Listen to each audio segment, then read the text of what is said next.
Coucou à tous, on se retrouve aujourd'hui pour la présentation d'un jeu, d'un petit Lenormand. Alors c'est le Lenormand Vintage Oracle de Berenica, c'est un jeu qui est russe, hein, que vous pouvez trouver sur Etsy, je vous mettrai le lien. Alors, c'est en fait le Lilac and Cherry Twilight Lenormand, donc il y a deux jeux dans ce jeu. Deux jeux petits Lenormand, donc de 36 cartes, plus une carte supplémentaire qu'on trouve dans le Lilac. Mais on va regarder ça ensemble et on va comparer les deux jeux, parce qu'en fait, on peut faire plein de choses avec ce binôme. Alors, il arrive dans une boîte cartonnée. Voilà. Donc c'est un jeu très vintage. Voilà, ça c'est la carte qui est en plus, vous allez voir, qui est la diseuse de bonne aventure. Hein. Alors, on va l'ouvrir. Voilà, donc on voit qu'il y a deux jeux et le petit livret au milieu. Et la carte en plus qui a voulu rester dans la boîte. Alors, on va commencer par elle. Voilà la carte qu'il y a en plus dans ce jeu. C'est la carte de la diseuse de bonne aventure. Voilà, alors on peut s'en servir de différentes façons. Vous pouvez partir du principe qu'elle vous représente, ou elle représente la personne qui souhaite un tirage. À ce moment-là, vous ne la mettez pas dans le jeu, vous la mettez directement sur votre table et vous positionnez vos cartes autour. Soit vous l'intégrez dans le tirage et à ce moment-là, elle peut avoir différentes significations, mais comme par exemple parler de votre spiritualité. Elle peut également parler de guides, de personnes qui peuvent vous aider, des soins à faire, des souhaits de guérison. Elle peut représenter toutes les personnes qui ont attrait à ce domaine-là. Voilà, et donc tous les soins ou les consultations qu'on peut avoir à faire dans ce domaine-là. Voilà, et puis vous pouvez également ne pas l'utiliser, bien entendu. Alors, on regarde le dos des cartes qui, dans les deux jeux, du coup, est le même. Je vais vous montrer ça. Voilà, un très très beau dos de cartes. Alors, je vais vous montrer les deux jeux. Donc, le devant des jeux ont une couleur bien particulière, c'est-à-dire on les reconnaît facilement. Donc là, c'est la couleur lilas, c'est le lilac, c'est normal. Et là, c'est la couleur cerise du cherry. Mais le dos, bien sûr, est le même que ce soit d'un côté ou de l'autre, ce qui est très bien parce que vous pouvez mixer vos jeux pour en faire qu'un. Parce que ce jeu peut avoir des significations différentes, on va le voir ensemble.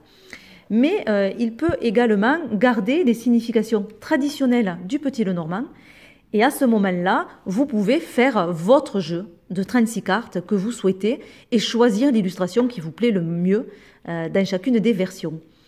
Mais vous allez voir qu'il y a des petites différences dans les illustrations qui peuvent vous permettre d'affiner un tirage et à ce moment-là, de garder les deux aspects de la carte. Alors, carte de présentation pour les deux.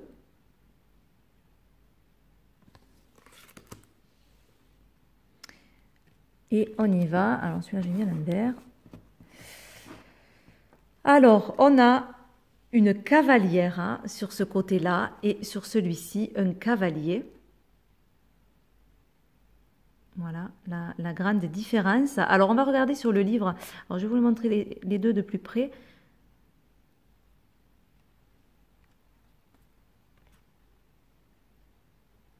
Alors, en règle générale, sur le petit livret, qui est d'ailleurs en russe et en anglais, plus grande partie en russe, une plus petite partie en anglais, par contre, il n'y a pas de français. Vous pouvez voir sur le livret qu'il y a toujours la signification générale de la carte traditionnelle. Si je prends voilà, le cavalier, on va avoir la signification traditionnelle, avec la rapidité, le mouvement, le fait d'avoir des nouvelles, la nouveauté, etc., les nouvelles initiatives, etc. Donc ça, c'est signification traditionnelle du cavalier. Vous allez avoir la signification dans le lilac, twilight, où là, on va avoir des notions plus de plaisir, de bonnes nouvelles. Donc c'est celui-ci avec la dame qui est assise en Amazone sur son cheval. Donc voilà, on va avoir plus quelque chose de positif dans cette carte-là et au niveau des nouvelles. Dans celui-ci, on va avoir quelque chose d'un petit peu plus négatif, j'allais dire, sans être trop négatif non plus, mais qui va montrer plus les indécisions, les doutes, les délais qui vont être plus importants, l'attente, etc. Donc on a une signification un peu plus bloquée que l'autre. Et en règle générale, sur le petit livret, on voit que la version Cherry est beaucoup plus sombre, entre guillemets, et celle-là un petit peu plus douce dans les interprétations. Alors, soit vous gardez une des deux cartes et vous faites votre petit Lenormand de façon traditionnelle, soit vous avez justement une question par rapport à des nouvelles que vous attendez et vous ne savez pas ces nouvelles, si elles vont être positives ou négatives, c'est quelque chose, mettons un examen ou je ne sais pas, vous pouvez utiliser les deux dans votre jeu et voir laquelle sort. Voilà, ensuite le trèfle. Donc on a deux versions de trèfle différentes. Là, on a vraiment un trèfle que l'on reconnaît bien, c'est le trèfle qu'on a l'habitude de voir, avec un trèfle à 4 feuilles. Et celui-ci, c'est un trèfle qui est... on ne voit pas le trèfle à 4 feuilles, là, on voit plutôt le trèfle fleuri et dans le panier.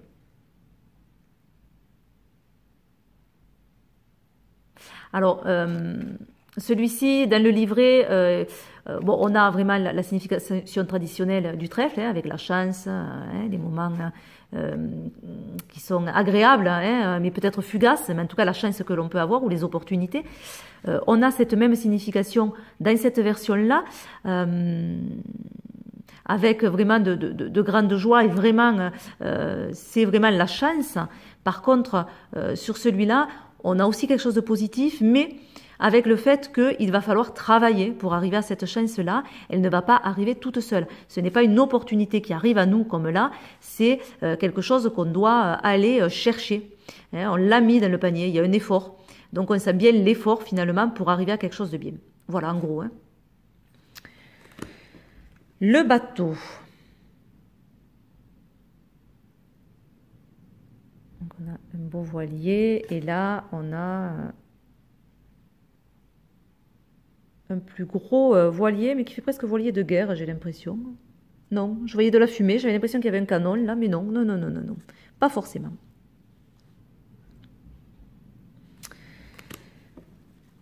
Les deux maisons.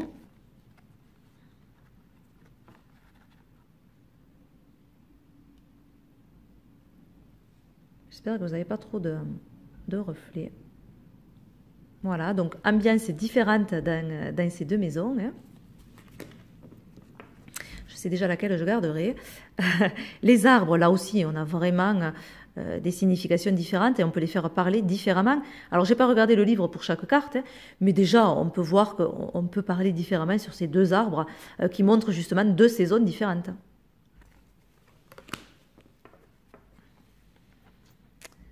Les nuages. Alors, vous voyez qu'il y a je ne vous l'avais pas dit, c'est écrit en anglais quand même en dessous des cartes. Et on a la correspondance avec la cartomancie sur le côté. Voilà, et le numéro de la carte en haut avec le nom russe. Donc voilà, là aussi, les nuages sont beaucoup plus sombres ici, comme d'habitude. Un petit peu plus clair de ce côté.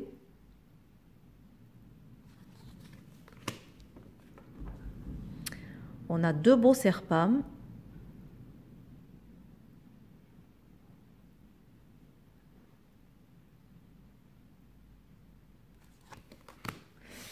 Les cercueils sont différents également. On en a un qui est beaucoup plus orné. Celui-là qui est beaucoup plus simple.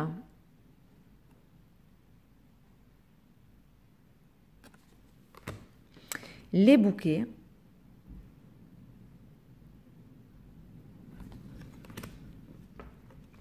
la faux. Voilà, voilà, on a le blé derrière. Hein. La faux. Et là, par contre, on a ce sablier qui est peut-être intéressant au niveau interprétation, qui peut parler de temps, de lenteur ou de rapidité, tout dépend, mais on a une notion de temps avec ce sablier et c'est peut-être intéressant dans un tirage. Hop, on a la verge ou le fouet, le balai aussi, puisque c'est interprété aussi comme ça sur certains jeux. D'ailleurs, là, sur ce côté-là, on n'a que le balai. Et là, sur celui-là, on a quand même le balai et le fouet. Donc voilà, à voir ce qui vous parle le mieux et vous gardez celle qui vous plaît le mieux, en tout cas pour le tirage que vous allez faire à ce moment précis. Les oiseaux, c'est pareil, on a deux sortes d'oiseaux qui peuvent être vus différemment, évidemment. Hein.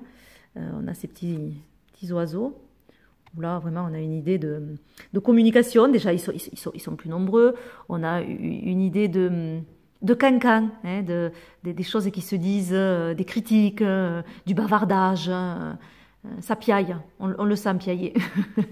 Là, on a quelque chose de l'ordre de plus, la chouette, de plus, à la fois sombre, mais sagesse, de l'ordre de la sagesse également, de l'intériorité. Voilà.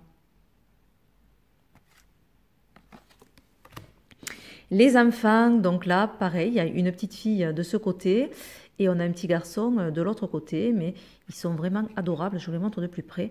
Elles sont magnifiques ces cartes et ces illustrations. Ce côté vintage est sublime. Donc la petite fille et le petit garçon qui est alors adorable, ce petit garçon, j'adore. Voilà, donc ça c'est intéressant aussi dans un tirage. Si vous faites un tirage particulier et que vous souhaitez savoir garçon ou fille, par exemple, ben pourquoi pas laisser les deux. Le renard, on a un renard dans la neige qui est vraiment aux aguets. Et là, par contre, il est plus aux aguets, il a attaqué. Hein. Il a eu sa proie. Voilà, avec cet oiseau dans la gueule. Donc là aussi, on a finalement deux messages complètement différents. L'ours, c'est pareil. On a un ours beaucoup plus placide de ce côté. On sent quand même sa puissance. Et là, on a un ours mal léché de ce côté-là. Hein. Mais on peut avoir du coup la signification traditionnelle sur les deux côtés, bien entendu. Hein. C'est vraiment pour faire des petites différences si vous en avez besoin. Pourquoi pas. L'étoile, là aussi, de version complètement différente. Alors moi, ma préférée, c'est celle-ci. Même si elle est assez sombre, bon, on voit quand même ces belles étoiles. Je préfère ce côté nature, dans la nature, que là où on a plus une constellation finalement, mais qui est plus brouillon, je trouve. Hein. Voilà, donc si je fais mon jeu, chose que je ferai, hein, je vais garder celle-là. Chose que je ferai, voilà, je fais mon jeu, mais en même temps, il va être interchangeable, ce jeu. Il ne sera pas fixe. Tout dépendra de la question et du besoin du moment. Voilà la cigogne. Alors là, elle se pose, elle a son nid. Et là, elle est en vol. Donc là aussi, c'est très intéressant de les faire parler différemment, bien sûr. Le chien, deux races de chiens différentes. Alors moi, je préfère celui-là largement, parce que c'est le style de chien que j'aime. On dirait un bouvier bernois. Ou allons, oh là là, un Saint-Bernard aussi. Voilà, mais c'est proche quand même du Patou, hein, qui est mon chien. Hein, j'ai un berger des Pyrénées, ma petite Nini, enfin petite, oui, ma Nini. Voilà, donc évidemment, moi, j'ai un petit côté émotionnel avec cette carte, bien entendu, même si ce chien est très beau également. De toute façon, j'aime tous les animaux, donc voilà, très très beau aussi. La tour, alors là aussi, c'est vraiment différent. Hein. On a une tour très droite, très rigide, très administrative pour le coup, quelque chose qui est en fonction. Et là, on a une tour presque du Rider-Waite, hein, une tour qui est démolie. Voilà, donc évidemment, ça peut parler différemment dans un tirage. Les deux beaux jardins. Alors là, c'est un jardin plus de printemps ou d'été. En tout cas, il est très fleuri. On a envie d'aller s'y promener dans ce jardin. Celui-ci est très très agréable aussi, mais c'est un jardin d'hiver. Donc voilà, il est beaucoup moins fleuri. La nature est plus endormie. Les deux montagnes.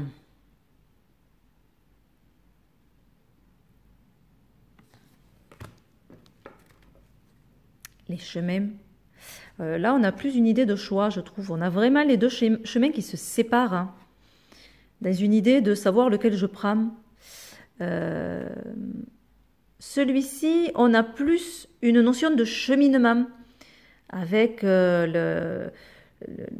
l'effort qu'il va falloir faire pour arriver au bout, je trouve. Hein.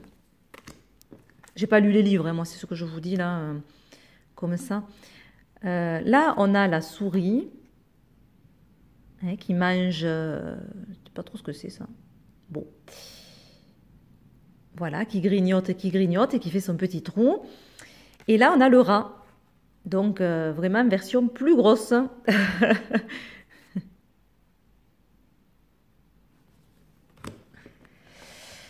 Les deux cœurs. Alors, je préfère celui-ci, avec les notes de musique. On a une certaine harmonie, du coup. L'équilibre, puis cette belle rose. Très, très beau, ce cœur. Celui-là, c'est un camé. Mais ça fait plus froid, du coup, je trouve. Hein.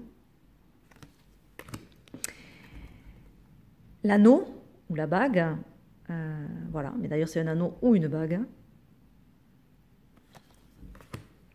Le livre, évidemment, qui a une version ouverte et une version fermée, donc significations là aussi qui peuvent être très intéressantes. La lettre, ou les lettres, ou le courrier finalement. On a une différence de quantité. Voilà les personnages. L'homme, donc on a un homme jeune de ce côté, on a un homme plus âgé de l'autre. Là aussi, ça peut parler différemment également. On a quelque chose de plus de l'ordre de la sagesse, un petit peu plus de ce côté. Et la femme, c'est pareil. On a une femme jeune, alors toujours avec une ambiance très vintage. Et une dame plus âgée que j'adore. Je vais vous le montrer de plus près. Voilà, les illustrations sont sublimes. J'adore cet univers. Et la dame plus âgée me plaît beaucoup.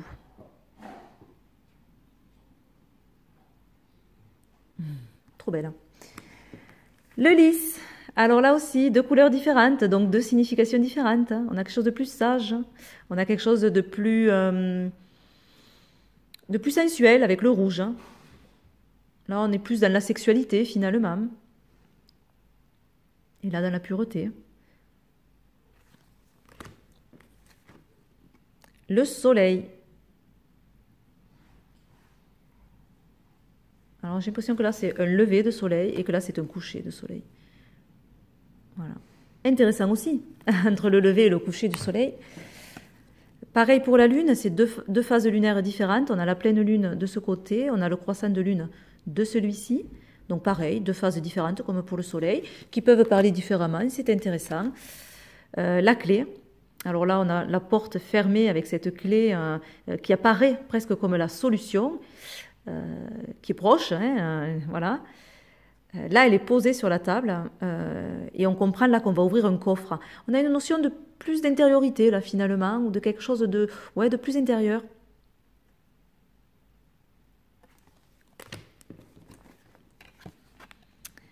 Les poissons.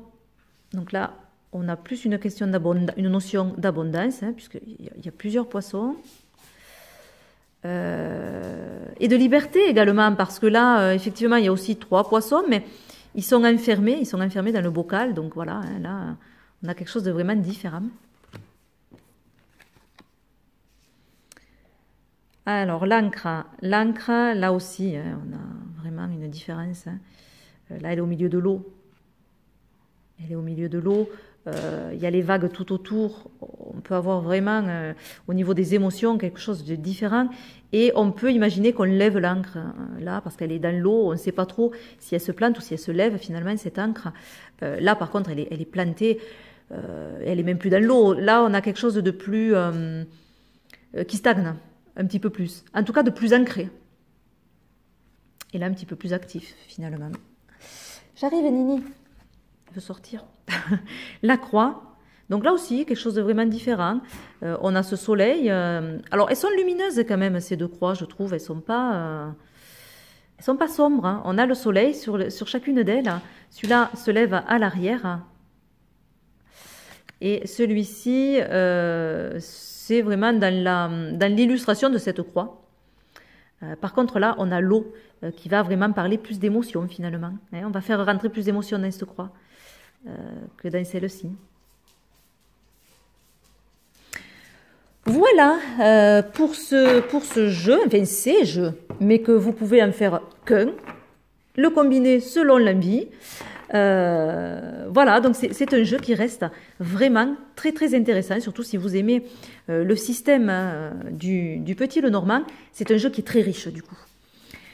Voilà, et bien j'espère que cette présentation vous a plu. Je vous fais plein de gros bisous et puis je vous dis à bientôt pour de nouvelles vidéos. Bye bye.